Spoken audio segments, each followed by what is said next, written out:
예, 우리가 에베소서를 같이 읽고 있습니다. 바울 서신이 다 그런 형식으로 되어 있습니다. 뭐 어떤 책은 뭐 한 4장, 어떤 책은 6장 이렇게 되어 있는데 항상 보면 앞부분 절반은 신앙의 기본에 대한 이야기들. 그러니까 우리가 그전에 누구였고 지금은 누구인지, 그리고 어떻게 우리가 그렇게 되었는지, 다시 말하면 예수님의 사역이나 이런 이야기들이 기록되어 있고, 그래서 이제 우리가 교회가 되었다는, 그리고 후반부는 이제 교회라면, 하나님의 백성이라면 어떻게 살아가야 하는지라고 하는 어떤 삶의 실천사항이랄까, 이런 이야기들이 쭉 기록되어 있습니다.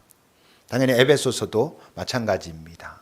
우리가 지금 3장까지 읽었는데 3장까지 우리가 이전에 누구였고 지금은 누군지 그것을 기억해라고, 예수님의 그 십자가와 그의 사랑과 그가 담을 허무시는 사역에 의해서 어떤 일이 벌어졌는지, 그래서 이제 우리가 그분의 몸된 교회가 되었다는 그런 이야기들이 쭉 기록되고, 4장 이후로는 이제 어떻게 살아가야 하는지라고 하는 구체적인 삶의 이야기들이 있는데, 오늘 본문은 그 3장의 마지막 내용은 뭐냐 하면, 이제 우리가 이런 존재고 그래서 앞으로 이렇게 살아가야 되는데, 그러려면 하나님 이들에게 이것이 꼭 필요합니다 라고 바울이 에베소 교인을 위해서 하나님 앞에 기도하는, 교회로 살아가기 위해서 이들이 가져야 될 것들을 하나님께 구하고 있는 기도의 이야기입니다.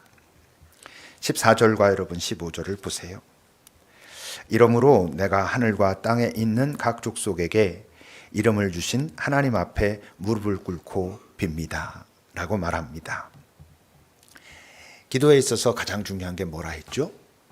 그 기도의 대상, 내가 지금 누구에게 기도하지? 그분이 누구시지? 라고 하는 그 인식이 내가 기도하는 내용보다도 더 중요하다 했죠.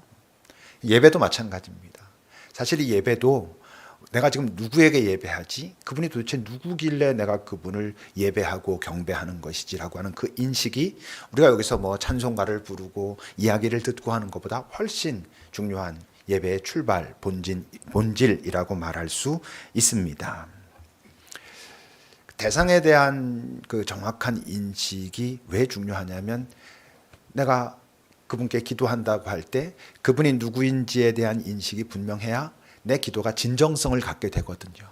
그냥 아무 소리나 그냥 무르르르 하지 않게 된단 말이에요. 중언부언하지 않고 정말 내 안에 있는 진심을 그분께 아뢰고 신뢰하면서 그것을 고백할 수 있는 건 그분이 누구시지? 라는 걸 내가 잘 의식하고 있어야 가능한 일인 거죠. 오늘 바울은 기도하면서 그렇게 이야기합니다. 하늘과 땅에 있는 족속에게 이름을 주신 아버지께 내가 기도합니다. 여러분, 우리 인간들 사이에서도 아이를 낳으면 그 아이에게 이름을 붙여줍니다. 누가 붙여주죠? 뭐 부모님이 붙여주시거나 아니면 할아버지 할머니가 붙여주시거나 이렇게 하죠. 다시 말하면 우리가 뭐 창조해서 붙이는 건 아니지만, 내가 낳았을 때 그 가족의 어른이 그 아이에게 이름을 붙여줍니다. 뭐 어떤 직분을 준다고 할 때도 어떤 주도자가 그 사람에게, 자기의 아래에 있는 사람에게 직분, 어떤 이름을 붙여주게 되지요.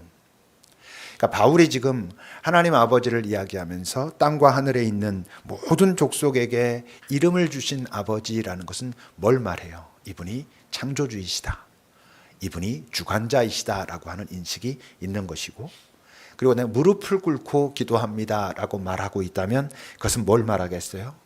전적인 의탁, 전적 신뢰, 이런 것이죠.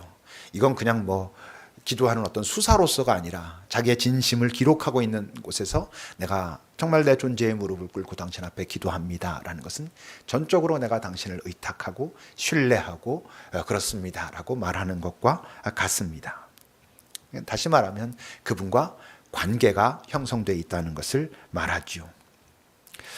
서신서에 보면 바울의 기도가 여러 곳에서 나오고 있는데, 그의 기도들을 잘 살펴보면 바울의 기도가 갖는 아주 중요한 특징이 있습니다. 어쩌면 우리의 기도랑은 조금 다른 부분이랄까? 그건 뭐냐 하면, 바울의 기도를 잘 보면 그 기도의 출발점이 인간의 어떤 연약함, 인간의 부재, 이런 부분이 아닙니다. 우린 보통 기도한다 할 때 내가 뭔가 부족할 때, 뭔가 좀 필요할 때, 뭔가 아플 때, 슬플 때, 연약할 때, 이런 걸 자각할 때 하나님 하고 기도하잖아요.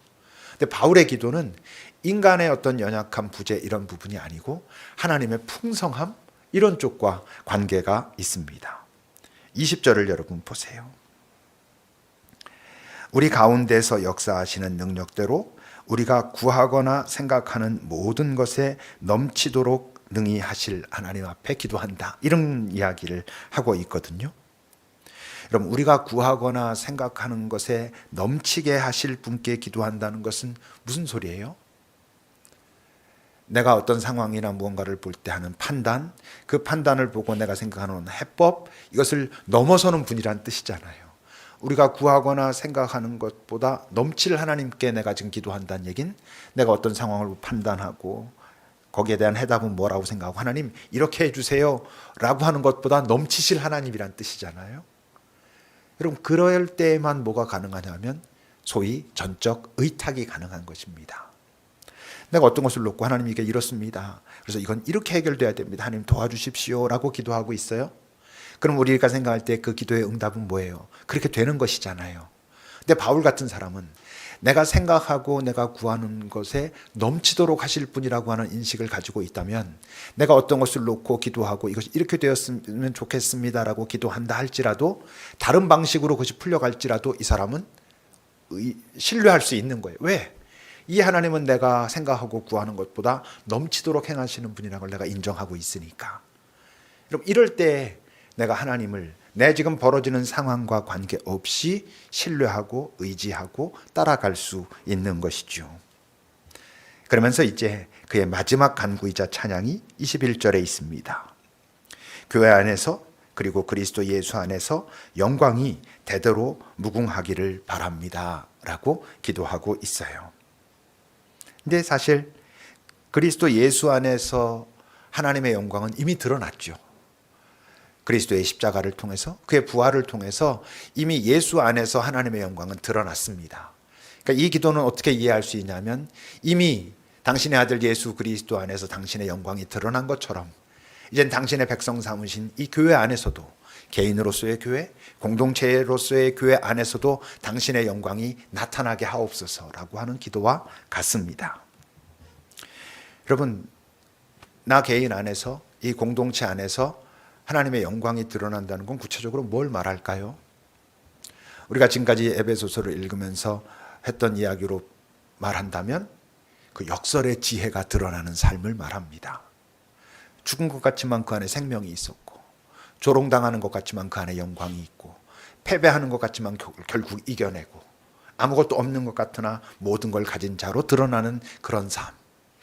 단편적인 그런 이야기들이 뭐 다윗과 골리앗 같은 이야기입니다. 너는 칼, 창, 단창, 너의 이 땅의 무게를 들고 나오지만 나는 무엇을 들고? 네가 그토록 모욕하는 주 여호와 하나님의 이름을 들고 내가 나간다. 어디 한번 붙어보자 라고 붙는 것입니다. 누가 볼지라도 하나님을 아는, 제대로 알지 못하지만 사실 그 사람들조차도 저건 안 돼 라고 하는데 결국 이겨내는 그런 삶. 그런 삶을 통해서 개인으로서의 교회, 공동체로서의 교회 안에서 하나님의 영광은 드러나게 되는 것이지요. 이제 그런 삶을 기대하면서 하나님의 영광이 드러나는 그런 삶, 그런 삶을 기대하면서 바울이 에베소 교인들을 위해 가지고 지금 구하고 있는 내용은 크게 네 가지입니다. 첫 번째가 어디 있습니까? 16절을 여러분 보십시오. 이제 내가 기도하는데 첫 번째는 뭐냐 하면 그의 영광의 풍성함을 따라서 그의 성령으로 말미암아 너희의 속사람을 능력으로 강건하게 해주시기를 내가 구한다. 다시 말하면 너희들이 이 땅에 한 명의 교회로, 공동체의 교회로 살아가면서 너희 안에서 하나님의 영광이 드러나기 위해서는 첫 번째로 필요한 게 있는데 뭐냐 하면 너희들의 속사람이 강건해져야 한다. 그래서 그것을 하나님께 구하는 것이죠. 하나님 이들의 속사람을 강건하게 하옵소서. 여러분, 우리가 누군가를 안다라고 할 때 내가 이제 그 사람 좀 알게 됐어. 누군지 알겠어. 라고 할 때 어떤 경우에 내가 이제 그 사람을 좀 알게 됐다고 말하죠? 그 사람의 속사람을 알 때 그 사람을 안다고 말하는 것입니다. 우리 모두는 처음에 누군가를 만날 때 그의 겉사람을 만나죠. 그가 뭘 하는 사람인지, 뭐 몇 살인지, 뭐 어디서 사는지, 무슨 일을 하는지, 뭐 이런 것들을 가지고 그 사람을 처음 만납니다. 근데 그때 아직 우리가 그를 아는 게 아니죠. 근데 시간이 지나면서 내가 이제 그 사람 누군지 좀 알겠어 라고 하는 건 그에게 마음에 어떤 상처가 있는지, 또는 그의 소망은 어떤 것을 가지고 있는지, 그는 어떤 것 때문에 두려워하는지, 어떤 것을 기뻐하는지, 이런 것들을 알 때 이제 우리가 내가 좀 그를 알겠어 이렇게 말하잖아요. 여러분, 왜 그 사람의 실체라고 할 때 그 사람의 실체는 그의 속사람일까요? 겉사람이 아니라? 겉사람은 자기가 꾸밀 수 있거든요. 이렇게 저렇게 자기가 좀 이렇게 만들 수 있어요. 뭐 이렇게 말하면 언뜻 생각하면 겉사람은 다 가짜인가? 그런 의미에서가 아니라, 물론 가식으로 꾸밀 수도 있죠. 내가 가지지 못한 것, 뭐 되지 못한 것을 마치 그런 것처럼 하면서 사람들에게 인정받고, 또는 나의 어떤 연약함을 보이고 싶지 않아서 가짜로 꾸밀 수도 있지만, 우리의 겉사람은 실제로 자기가 땀 흘려가지고 애써서 노력해서 그렇게 만들어 갈 수도 있지요. 어떤 여러 성취들 나름대로 노력해서 한 것이잖아요. 그렇다고 해서 그게 그의 정말 실체인가? 그렇진 않습니다. 우리 사회가 복잡합니다. 여러분, 대통령이라고 하는 게 지금 인간 문재인의 실체입니까? 아닙니다. 인간 문재인이라고 할 때 인간 문재인의 실체는 대통령이 아니라 그의 속사람이죠. 여러분들이 어떻게 그의 속사람을 지금 이해하고 있는지 모르지만, 결국 어떻게 되냐 하면 그의 속사람에 의해서 그의 성취는 조정되게 돼 있습니다. 다시 말해서 대통령이라고 하는 인간 문재인의 성취물은 그 인간 문재인의 속사람이 어떤 사람이냐에 따라서 그 대통령이라고 하는 직분을 사용하게 되는 것이죠. 우리나라에 여러 대통령들이 있었습니다. 근데 대통령이라고 하는 직분은 똑같지만 그 인간 한 명 한 명 대통령이라고 뽑혔던 한 사람의 속사람이 어떤 사람이냐에 따라서 그 직분에 사용하는 방법들이 다 달라졌잖아요. 뭐 한 또 축으로 말하는 검찰총장. 그 검찰총장이라는 게 인간 윤석열의 실체입니까? 아닙니다. 오히려 검찰총장이라고 하는 그 겉사람, 그 모습은 윤석열이라고 하는 그 속사람이 어떤 사람이냐에 따라서 검찰총장으로서의 어떤 그 도구를 자기가 사용하게 되는 것이지요. 제가 목사입니다. 목사가 이창엽의 실체입니까? 아닙니다. 이창엽의 속사람이 목사라고 하는 직분을 어떤 형태로 사용하고 있는 것이죠. 나의 성취라고도 말할 수 있고 나의 직책이라고도 말할 수 있는 것을 사용하는 것이죠. 이 안에도 여러 가지 겉사람들이 있습니다. 선생님도 있고 뭐 의사들도 있고 예술을 하는 사람들도 있고 일반적인 직장 다니는 사람도 있고 아예 놀고 있는 사람도 있고. 근데 그것이 그 사람들의 실체입니까? 아닙니다. 그 사람 안에 있는 그 속사람이 어떠냐에 따라서 그것들을 여러 형태로 사용하고 있는 것이죠. 기억해야 됩니다. 그의 성취가 절대 그가 아닙니다. 이 세상은 마치 그의 성취가 그 사람이라고 그렇게 믿게 하게 하고, 그래서 그 성취가 커질수록 그가 괜찮은 사람이라고, 그가 뭔가를 되게 많은 것을 이룬 대단한 사람이라고 말하고 싶어 하지만 실제는 그렇지 않거든요. 속사람이 잘 성장하고 성숙하고 잘 회복돼야 되는데, 문제는 아까 말한 것처럼 겉사람은 가식으로든 아니면 이 땅에서 내가 어떤 땀을 흘려서든 내가 꾸밀 수 있습니다만, 속사람은 나 혼자 스스로의 힘으로 성장시켜가는 데는 한계가 있어요.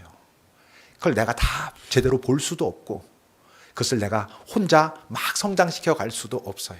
나름대로 뭐 수행도 하고 뭐 노력도 하고 이런저런 것을 한다고 해가지고 되는 것이 아니라는 것이죠.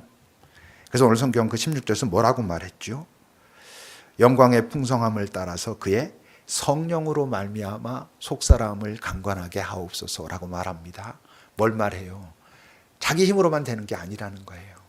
성령께서, 온전한 하나님께서 내 안에 오셔서 나의 연약함들을 만지고 감싸고 그리고 고쳐가실 때에만 내 속사람이 강건해질 수, 건강해질 수, 더 정확하게 말하는 사실은 처음에 하나님께서 창조하신 모습으로 회복될 수 있다고 하는 거지요. 그러니 여러분, 내가 스스로 만들어갈 수 있는 게 아니다 보니까 성령께서 내 안에 오셔서 나의 속사람을 만지게 하려니 용기가 필요하단 말이에요. 왜? 맡겨야 되거든. 맡기려니까 멈춰야 되거든. 내 속사람을 고치려다 보니까 내가 그걸 직면하다 보니까 민망하거든.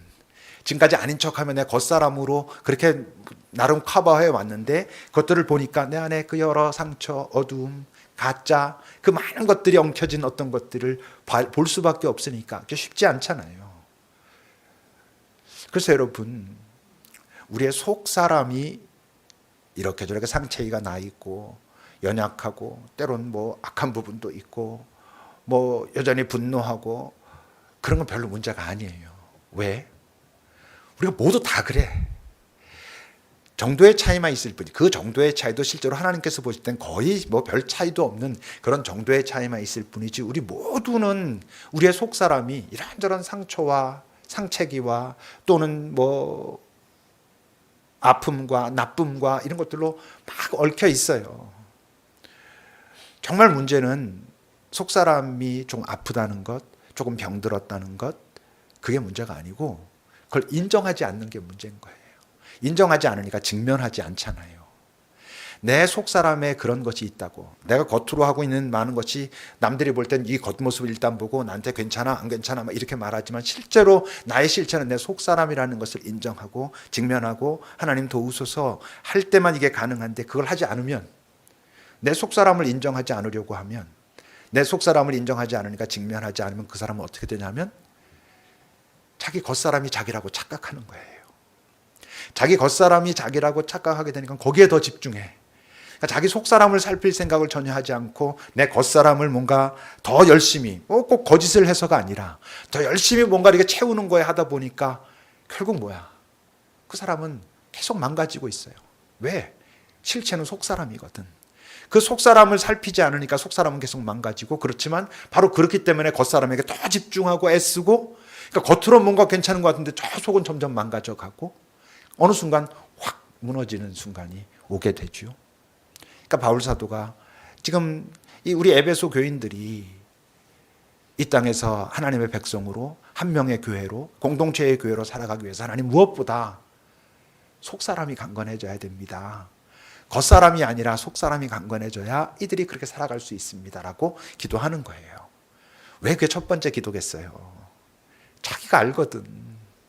자기가 그 겉사람으로 얼마나 자기가 할 수 있는 모든 것을 다 했고, 자기 안에 있는 그것들을 살피기보다 자기가 할 수 있는 것들을 다 하면서 난 제대로 잘 살고 있어, 이렇게 말하면서 살았던 사람이잖아요. 근데 그가 하나님을 더 깊이 알고, 내 속에 이런 여전히 악을 좋아하고 죄를 쫓아가는 그런 사람이 있구나라는 걸 끊임없이 살폈던 사람이잖아요.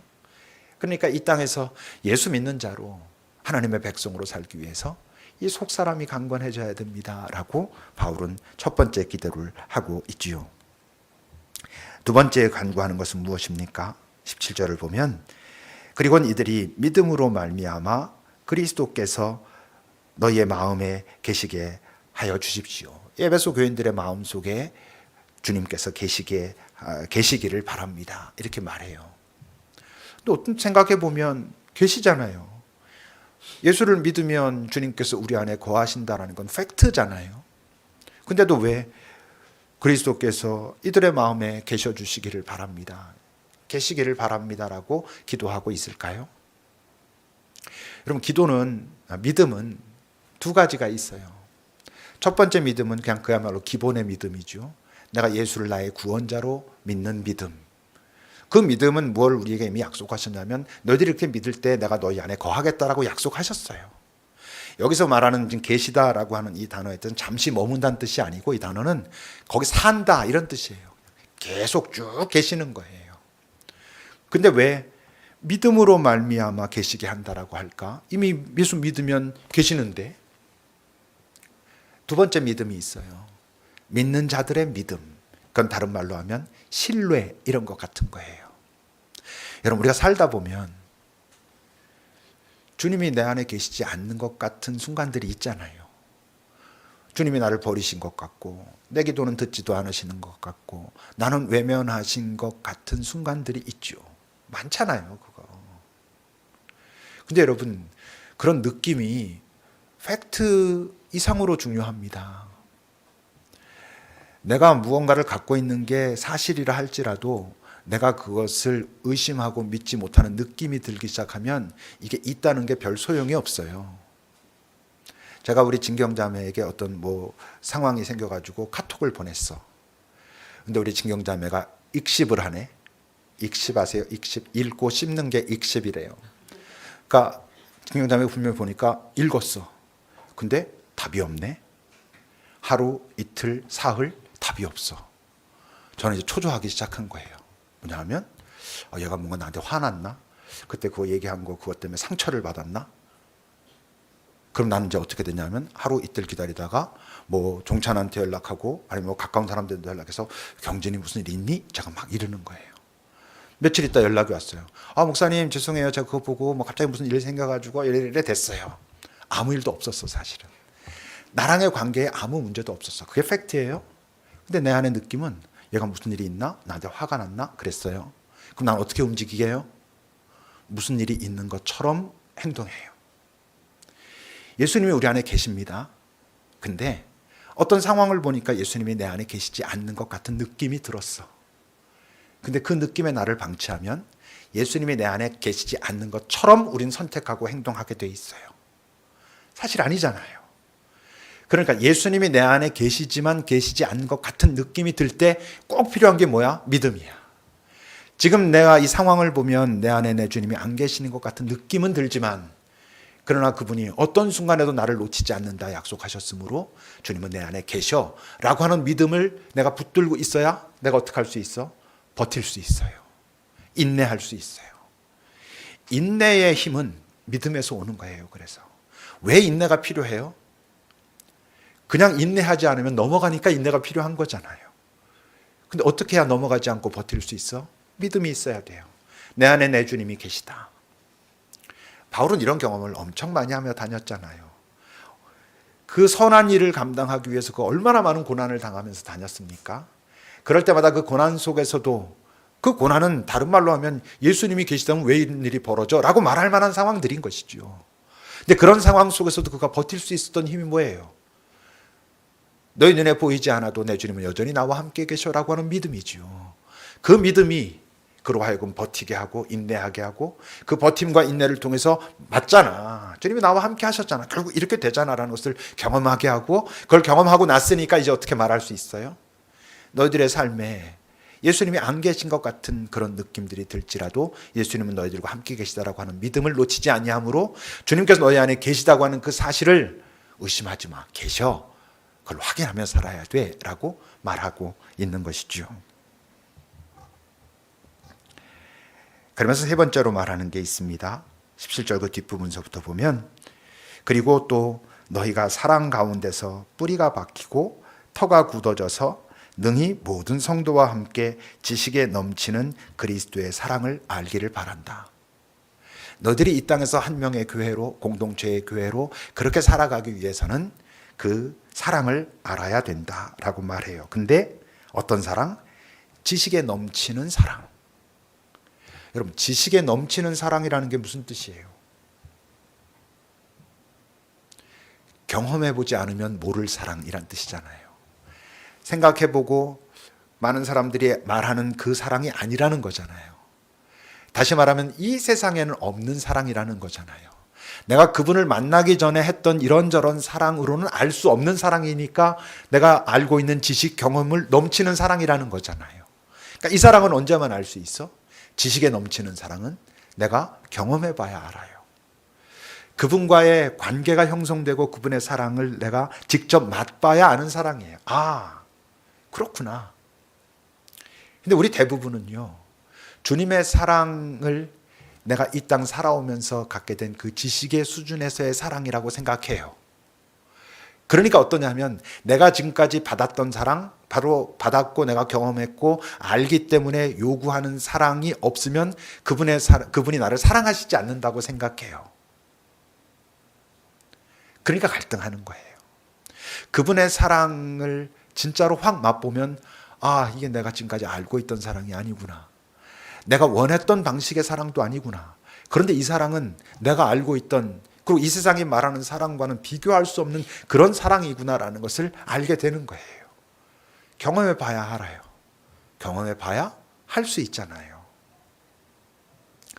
해봐야 온전히 알아요. 이 사랑은 내가 그냥 경험한다고 혼자서 난 이제 주님 사랑 알았어, 너희들은 모르지? 이렇게라는 알 수가 없어요. 그건 온전히 알 수가 없어요. 그래서 예수님의 계명이 뭐라고? 내가 너를 사랑한 것 같이 그 사랑으로, 그 사랑을 경험하고서 또는 그 사랑을 경험하고 나서야 너는 가서 서로 사랑할 수 있을 거야 라고 하신 거예요. 그러니까 그 사랑 알기 전에 이 사랑을 할 수도 없고, 사실 이 사랑을 내가 이제 경험하고 해보기 전엔 온전히 알 수도 없어요. 그래서 이 사랑은 홀로 하는 게 아니에요. 그래서 그 본문을 잘 보면 모든 성도와 함께 그 사랑을 알기를 바란다 그래요. 이 사랑은 함께 아는 거예요. 나와 너의 관계 속에서 하나님의 사랑을 제대로 아는 거예요. 인간끼리의 사랑이 아니에요. 거기에 하나님의 사랑이 함께하는 그 삼각관계의 사랑을 경험하게 될 때 이 사랑을 제대로 알아요. 우리의 지식으로, 우리의 경험으로 이 세상이 말하는 그런 형태의 사랑을 넘어서는 어떤 사랑이 있다는 거예요. 그래서 놀라죠. 그리고 네 번째로 말하는 게 뭐예요? 19절을 여러분 보시면 그 너비와 길이와 높이와 깊이가 어떠함을 깨달아서 하나님의 모든 충만하신 것으로 너희에게 충만하게 하시기를 내가 구한다 그래요. 여러분, 너비와 길이와 높이와 깊이가 어떠한 것을 내가 깨달았어. 하나님의 그 사랑, 하나님의 그 어떤 신비, 하나님의 어떤 능력, 하나님의 영광의 그 크기가 어떤 건지 내가 깨달았어 라고 할 때 그 깨달음이 실제로 뭐겠어요? 뭘 깨닫겠어요? 도저히 알 수 없다는 걸 깨닫는 거예요. 그게 얼마나 큰지 내가 다 알 수 없구나를 깨닫는 거야. 지금까지 내가 알 수 있을 거라 생각했어. 이 세상에서 사람들 간에 그 어떤 것들은 뭐 나름 알잖아요. 이 사람 나를 얼마만큼 사랑해. 어디 지나면 이 사람이 나를 갖다가 싫어할 것 같아. 우리가 그거 재면서 살죠. 근데 이 사랑은 알면 알수록 모르는 거야. 그러니까 뭘 깨닫냐면 모른다는 걸 깨닫는 거예요, 사실. 하나님도 어떻다 그랬어요. 그분께 가까이 나아갈수록 그분이 누군지 몰라요. 점점 더 모르겠는 거예요. 그러니까 참 신비죠.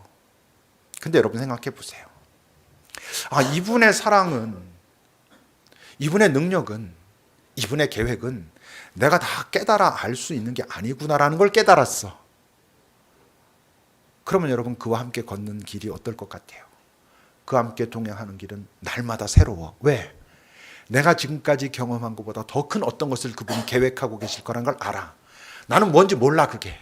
근데 그분과 함께 걸어가면 그것을 경험할 수 있게 되라는 걸 내가 알아. 이전에 조금씩 맛봤어. 내가 기대했던 것들, 내 지식에 넘치는 어떤 것들을 그분이 하시는 분이라는 걸 점점 알고, 그러다 보니까 이분의 사랑은, 이분의 계획은 내가 예측할 수, 측량할 수 없는 것이구나라는 걸 알고 그분과 동행하니까 매일매일이 어제와 또 달라.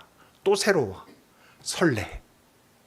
여러분, 그런 삶이 이 땅에서 매일매일을 그분과 함께 동행하면서 살아가는 것이고, 내가 할 수 없는 거니까, 내가 예측할 수 없는 거니까 그분을 의지할 수밖에 없고, 훨씬 더 자유로워지고, 그러면서 훨씬 더 풍성해지고, 훨씬 더 설레고 새롭고 그런 삶을 살아가게 된다고 하는 거지요. 그럼 그에게 어떻게 한다고? 그 모든 충만한 것으로 충만하게 하시기를. 다른 말로 하면 뭐예요? 교회로 살아갈 수 있게, 교회답게 살아갈 수 있게 하신다는 거죠. 우리가 지난번에 같이 얘기했던 걸로 한다면 우리를 은사의 존재로 만드신다는 거예요. 우리의 속사람이 점점 강건해지고, 여전히 그 과정 가운데 있지만, 그러니까 속사람이 강건해질수록 알게 되는 것은 내가 참 약한 사람이구나. 그분의 은혜와 성령의 만지심이 없이는 내가 제대로 서서 갈 수 없는 그런 사람이구나. 내게 맡겨주신 이 많은 이 겉사람, 이것들을 건강하게 사용하려면 내 속사람을 끊임없이 살펴야 되는구나라는 것을 알고 성령께 그래서 의탁하고 그분께 맡기고 잠시 멈추는 시간들을 갖고 그렇게 살아가면서 점점 그분께서 나와 어느 순간에도 함께 하신다는 것을 기억하고, 함께 계시지 않는 순간에도 내가 믿음으로 버텨냄으로 이분은 나를 떠나시지 않는구나라는 걸 점점 확인해 가고, 그러면서 그분의 사랑을 점점 맛보고 그 사랑을 시도함으로 온전히 그 사랑을 알아가기 시작하고, 그랬을 때 내가 그분을 점점 모르게 되고, 모른다는 것들이 기쁘고 감동하고, 이분이 그런 분인데 나의 아버지시구나라는 것을 인정했을 때 은사의 존재로 이 땅에서 교회로, 교회답게 살아가게 된다는 거죠. 그때 우리 안에 하나님의 영광이 영원 무궁하도록 넘쳐난다는 거예요. 역전, 역설, 그 지혜를 살아간다는 거예요. 잠시 내가 눌리는 것 같지만 오히려 내가 이들을 더 보호하고 돌보고 사랑할 수 있는 존재라는 것을, 내가 아무것도 갖지 않은 것 같지만 정말 모든 것을 가진 그런 존재라는 것을, 아니 모든 것의 주인 되신 그분이 내 아버지로 내 그 자녀라는 것을 확인하면서 이 땅에 살아가는 거예요. 2019년 여러분들 어떻게 사셨습니까?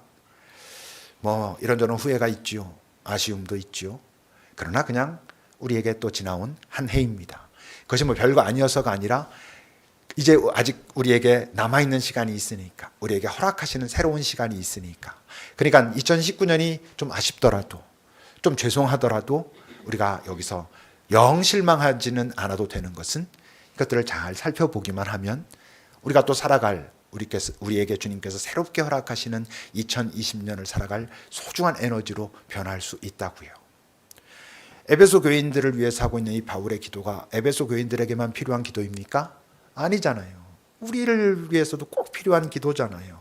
우리의 속사람의 문제들, 믿음으로 주님께서 내 안에 계시다는 것을 의심하지 않는 그런 것들, 그 사랑을 알고 사랑을 살아가는, 그리고 그의 사랑이 얼마나 큰지 도저히 알 수 없기 때문에 매일매일 기대되는 그런 삶을 우리도 살아가야 하는 것이고, 2020년은 우리에게 그것을 살아내는 그런 한 해가 되기를 우리 주님께서 기대하실 것입니다. 기도합시다. 말씀을 다시 여러분들의 마음에 새기십시오. 이러므로 내가 하늘과 땅에 있는 각 족속에게 이름을 주신 아버지 앞에 무릎을 꿇고 비노니, 그의 영광의 풍성함을 따라 그의 성령으로 말미암아 너희 속사람을 능력으로 강건하게 하시오며, 믿음으로 말미암아 그리스도께서 너희 마음에 계시게 하시옵고, 너희가 사랑 가운데서 뿌리가 박히고 터가 굳어져서 능히 모든 성도와 함께 지식에 넘치는 그리스도의 사랑을 알고 그 너비와 길이와 높이와 깊이가 어떠함을 깨달아 하나님의 모든 충만하신 것으로 너희에게 충만하게 하시기를 구하노라. 우리 가운데서 역사하시는 능력대로 우리가 구하거나 생각하는 모든 것에 더 넘치도록 능히 하실 이에게 교회 안에서와 그리스도 예수 안에서 영광이 대대로 영원 무궁하기를 원하노라. 아멘.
하나님의 영광의 풍성함을 따라 하나님의 성령으로 말미암아 우리의 속사람을 능력으로 강건하게 하옵소서.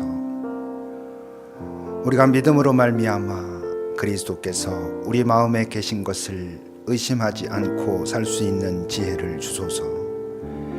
우리가 사랑 가운데서 뿌리가 박히고 터가 굳어져서 우리 모두와 함께 지식에 넘치는 그리스도의 사랑을 알게 하옵소서.